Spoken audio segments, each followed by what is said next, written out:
പഴയങ്ങാടിയിൽ പുതിയ റെയിൽവേ അടിപ്പാത ഒക്ടോബറിൽ പ്രവൃത്തി ആരംഭിക്കുമെന്ന് എം വിജയൻ എം.എൽ.എ.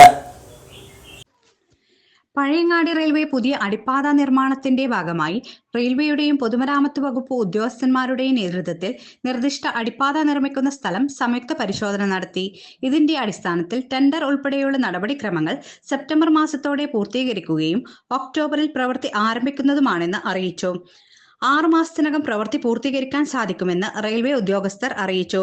6 കോടി രൂപയാണ് പഴയങ്ങാടി റെയിൽവേ അണ്ടർബ്രിഡ്ജ് നിർമ്മിക്കുന്നതിന് സംസ്ഥാന സർക്കാർ ബജറ്റിൽ അനുവദിച്ചത്.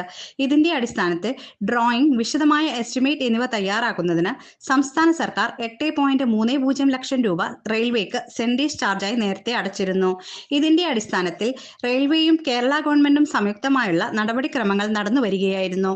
പുതിയ അടിപ്പാതയിൽ ഉണ്ടായേക്കാവുന്ന മഴവെള്ളത്തെ ഡ്രെയിൻ ഔട്ട് ചെയ്യുന്നതിനായി സബ് ടാങ്കും പുഴയിലേക്ക് ഓവുചാൽ നിർമ്മാണവും അപ്രോച്ച് റോഡിന് ആവശ്യമായ സ്ഥലം ഏറ്റെടുക്കലും നിലവിലുള്ള റോഡ് അറ്റകുറ്റപ്പണിയും എന്നിവ ഉൾപ്പെടെ പദ്ധതിയിൽ വിഭാവനം ചെയ്തിട്ടുണ്ട്. അടിപ്പാതയുടെ ഭാഗമായി ആവശ്യമുള്ള അപ്രോച്ച് റോഡിന് ആവശ്യമുള്ള സ്ഥലം ഏറ്റെടുക്കാനുള്ള നടപടി വേഗത്തിൽ ആരംഭിക്കുന്നതിന് നടപടി സ്വീകരിക്കാൻ എം.എൽ.എ. പൊതുമരാമത്ത് വകുപ്പ് എക്സിക്യൂട്ടീവ് എഞ്ചിനീയർക്ക് നിർദ്ദേശം നൽകി. Southern railway works assistant division engineer Sujeendran K M., senior section engineer Habeeb Rahman, പൊതുമരാമത്ത് executive engineer Jagadeesh M., assistant executive engineer Ram Kishore P., assistant engineer Sreerag P. Janardhanan എന്നിവരും സംഘത്തിൽ ഉണ്ടായിരുന്നു.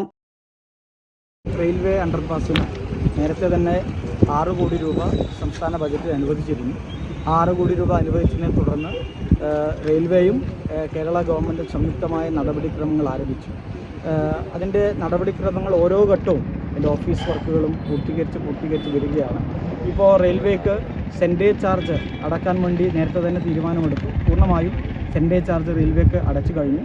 അതിനുശേഷമുള്ള തുടർ നടപടിക്രമത്തിൻ്റെ ഏറ്റവും പ്രധാനപ്പെട്ട ഭാഗമാണ് ജോയിൻ്റ് ഇൻസ്പെക്ഷൻ. ഇന്ന് റെയിൽവേയുടെ ഉന്നതതല സംഘവും അതോടൊപ്പം തന്നെ PWD റോഡ്സ് വിഭാഗവും ഇവിടെ സംയുക്തമായി സന്ദർശനം നടത്തി. ഇതിൻ്റെ റിപ്പോർട്ട് അടുത്ത ദിവസം തന്നെ പാലക്കാടേക്ക് അയക്കും. പാലക്കാട് അയച്ച ഉടൻ തന്നെ നമ്മുടെ തുടർ നടപടികൾ ആരംഭിക്കുകയും നമുക്ക് ഈ വർഷത്തിനുള്ളിൽ തന്നെ നമുക്ക് ഇതിൻ്റെ നടപടിക്രമങ്ങൾ തുടങ്ങാൻ ഇപ്പോൾ കാണുന്നത് നിലവിൽ ഉദ്യോഗസ്ഥർ സംസാരിച്ചപ്പോൾ കണ്ടത് മഴക്കാലത്ത് നമുക്ക് ഇതിൻ്റെ നടപടിക്രമങ്ങൾ സാധിക്കില്ല. പക്ഷെ അതിന് മുന്നേ തന്നെ നമ്മുടെ പേപ്പർ വർക്ക്സ് മുഴുവൻ പൂർത്തീകരിക്കാനാണ് ഇപ്പോൾ തീരുമാനിച്ചത്. ഇപ്പോൾ മഴക്കാലം കഴിഞ്ഞ് സെപ്റ്റംബർ അവസാനത്തോടു കൂടി ഒക്ടോബർ ആദ്യം നമുക്ക് പ്രവൃത്തി പൂർത്തീകരിച്ച് മാക്സിമം സമയം വേണമെന്ന് പറഞ്ഞ 6 മാസമാണ്. 6 മാസത്തിനുള്ളിൽ നമുക്ക് റെയിൽവേ അണ്ടർപാസ് പൂർത്തീകരിക്കുന്നതിൻ്റെ നടപടിക്രമങ്ങളാണ് ഇപ്പോൾ നടന്നുകൊണ്ടിരിക്കുന്നത്. അതിൽ ഏറ്റവും പ്രധാനപ്പെട്ട ജോയിൻറ്റ് ഇൻസ്പെക്ഷൻ എന്ന ഭാഗം അതിന്ന് പൂർത്തിയാവുകയാണ്. റെയിൽവേയുടെ ഉദ്യോഗസ്ഥർ വന്നു, അവർ പൂർണ്ണമായും സംതൃപ്തി അറിയിച്ചു. ലാൻഡ് ഏറ്റെടുക്കൽ ഉൾപ്പെടെ നടപടിക്രമത്തിലേക്ക് കടക്കാം എന്ന് നിർദ്ദേശിച്ചു. ഇനി ലാൻഡ് ഏറ്റെടുക്കൽ ഉൾപ്പെടെയുള്ള നടപടിക്രമത്തിലേക്ക് പോവുകയാണ്. അതിനെ തുടർന്ന് പേപ്പർ ഫയൽസ് ഉൾപ്പെടെ ചില കാര്യങ്ങൾ പൂർത്തീകരിക്കേണ്ടതുണ്ട്, ടെൻഡറിലേക്ക് പോകേണ്ടതുണ്ട്.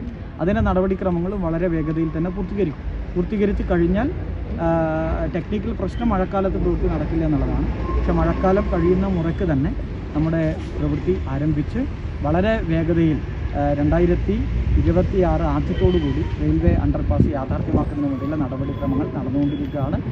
പഴയങ്ങാടിയുടെ ദീർഘകാല കാത്തിരിപ്പിന്, നീണ്ട വർഷത്തെ കാത്തിരിപ്പിന് അത് റെയിൽവേ അടിപ്പാതയുമായി ബന്ധപ്പെട്ട കാത്തിരിപ്പ് അവസാന ഘട്ടത്തിലേക്ക് എത്തുകയാണ്. അത് യാഥാർത്ഥ്യമാകാൻ പോവുകയാണ്. തീർച്ചയായും ഇന്ന് നടക്കുന്ന ഈ ജോയിൻറ്റ് ഇൻസ്പെക്ഷൻ വ്യക്തിപരമായി MLA എന്നതിൽ വളരെ സന്തോഷമുള്ള ഒരു കാര്യമാണ്. ഇതിൻ്റെ യാഥാർത്ഥ്യമാകുന്നതിൻ്റെ എല്ലാ ഘട്ടങ്ങളും എത്തിയിരിക്കുന്നു. ഇനി ഒക്ടോബർ മാസത്തോടുകൂടി ഇതിൻ്റെ പ്രവൃത്തി ആരംഭിക്കാനുള്ള തീരുമാനവും നമ്മൾ കൈക്കൊണ്ട് കഴിഞ്ഞു എന്നതാണ് വളരെ സന്തോഷപ്രദമായ ഒരു കാര്യം. വേഗതയിൽ തന്നെ മറ്റ് പ്രൊസീജിയേഴ്സും പൂർത്തീകരിക്കും.